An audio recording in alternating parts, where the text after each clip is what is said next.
कवितेचे नाव आहे चार होत्या पक्षिणी त्या. कवितेचे कवी आहे कुसुमाग्रज.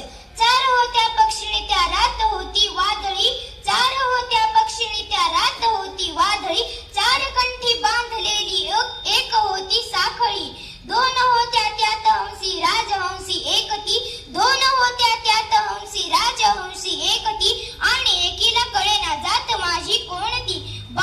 बाण आला एक कोठून जाय बंदी हो गळा, बाण आला एक कोठून जाय बंदी हो गळा, सावलीला जाण आली जात माझी कोकिळा. कोकिळेने काय केले गीत झाडांना दिले, कोकिळेने काय केले गीत झाडांना